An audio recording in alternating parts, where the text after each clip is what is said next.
Kirinda Bhuya Jindabad. जिंदाबाद जिंदाबाद Manasi Rai Jindabad. जिंदाबाद जिंदाबाद Kirinda Bhuya Jindabad. जिंदाबाद जिंदाबाद Manasi Rai Jindabad. जिंदाबाद जिंदाबाद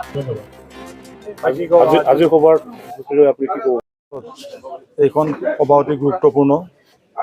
ইয়াত যথেষ্ট আমাৰ SCCLৰ সহযোগ পাইছোঁ আৰু এই অঞ্চলত যথেষ্ট অভিযোগো পালোঁ। আজি অত বছৰে তেওঁলোকে ৰাস্তা বাট পদূলি একো ব্যৱস্থা নাই। আজি 20 বছৰ আগতে বনাই যোৱা পথৰে তেওঁলোকে অহা যোৱা কৰি আছে।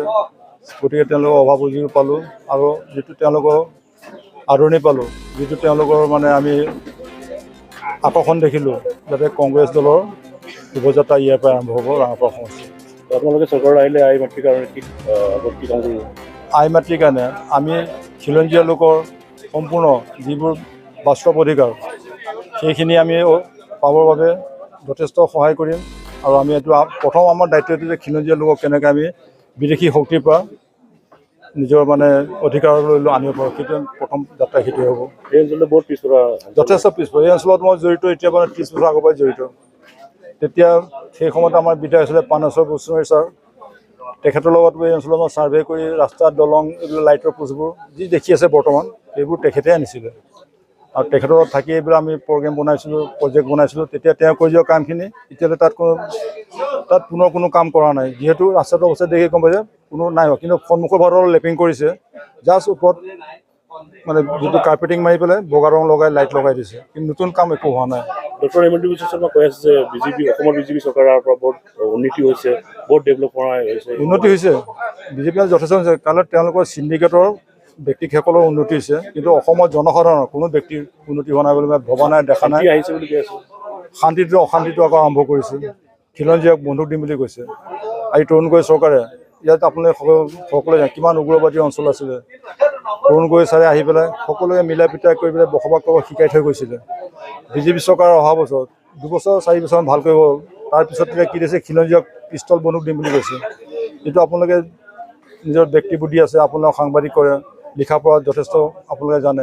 যদি আমাক যেতিয়া খিলঞ্জীয়াক পিষ্টল বন্দুক দিয়ে পুনৰ পৰিৱেশটো অতি ভয়ানক হ'ব। কৃষ্ণ কৰ্মৰ তাতে আপুনি লাট মাৰিব? মই ভাবোঁ যদি মোক কংগ্ৰেছ দলৰ পৰা যদি মোক মনোনীত কৰে, মোৰ কাৰণে বিজেপি কোনো ফেক্টৰ নহয়, কাৰণ মোৰ ৰাইজ আছে মোৰ লগত। অসমত চিঞৰ আহিব ন? অসমতো কংগ্ৰেছ আহিব, চিঞৰ আহিব। কাৰণ গৌৰৱ হিমন্ত বিশ্ব শৰ্মা কৈছে কি মই নিজকে শক্তিশালী। প্ৰতিজন ব্যক্তিয়েতো ভাবে যে মই শক্তিশালী, মই সঁচা, কিন্তু কৰ্মই ক'ব আৰু ৰাইজে ক'ব। ৰাইজেতো উত্তৰ দিবলৈ সাজু আছে। এই অঞ্চলত কেইটা ৰাইজে উত্তৰ দি আছে। আমাৰ লোহিতে ক'লে যে আধাৰখিলা কৰি ভাগৰ লাগি গ'ল।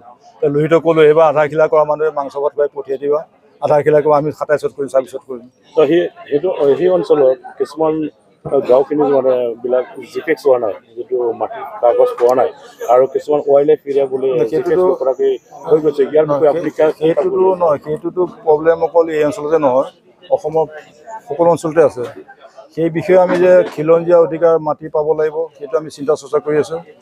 এইটো আমাৰ এতিয়া যেতিয়া আমাৰ চৰকাৰ গঠন হ'ব, আমি ভালকৈ মানে বহি আমাৰ ওপৰত যিবিলাক আদেশ নিৰ্দেশ আছে আমাক আশ্বাস দিব দিছে, তেওঁলোকক মানে অধিকাৰ পাবৰ কাৰণে অধিকাৰ নিশ্চয় পাব। ডক্টৰ হিমন্ত বিশ্ব শৰ্মা কৈছে কি কংগ্ৰেছক বাংলাদেশক পঠাই দিলে বুলি কৈছে, আপুনি কি ক'ব? নহয়, বাংলাদেশ বুলি কোৱা কথা তেওঁতো 15 বছৰতো তেওঁ আছিলে, কংগ্ৰেছ দলতে আছিলে। লাষ্টৰ 3 বছৰ বেয়া কাম কৰিলে, নিজকে CM হ'ব গৈ তৰুণ গগৈ লাট মাৰি পেলাই মানুহজন বেমাৰী কৰি মাৰি পেলালে।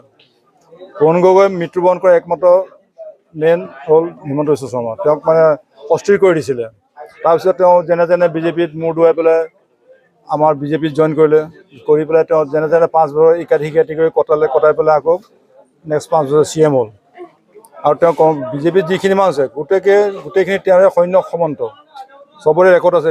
গিৰিগাই কথা শুনিছে, গৰু চোৰৰ কথা শুনিছে, চিণ্ডিকেটৰ কণী চিণ্ডিকেট, পাণ চিণ্ডিকেট, এইবিলাক মানুহ আপোনালোকে চবেই জানে। আপোনালোকে চৰকাৰত আহিলে এইখিনি নোহোৱা হৈ যাব না? আমি পৰিকল্পিত, আমি ৰাইজৰ হৈ কাম কৰিম। ৰাইজৰ আমাৰ যিখিনি লাগিলে আমি এটকাই খৰচা কৰিম, ৰাইজৰ অহিত হ'ব। কিমান আশাবাদী যে আপোনালোকে চৰকাৰত আহিব? 100% মই আশাবাদী। যিহেতু আজি মই 2 বছৰ ধৰি এই অঞ্চলত কৰিছে, যোৱা আপোনাৰ MP ইলেকশ্যনৰ পৰা লাগি আছোঁ, জড়িত হৈ আছোঁ। গতিকে প্ৰত্যেকজন 60% মানুহ কংগ্ৰেছৰ প্ৰতি আসক্তি আছে, অল অভাৰ অসমতে। আৰু ৰাঙাপাৰাত মই স্পেচিয়েলি 2 বাৰ ছাৰ্ভে কৰাইছোঁ। 60% মানুহ আমাৰ লগত আছে, 60% আছে আমাৰ লগত। তেনে মানুহখিনিক আমি অলপ পালিচ আৰু সাহসটো দিব লাগিব। ঠিক আছে।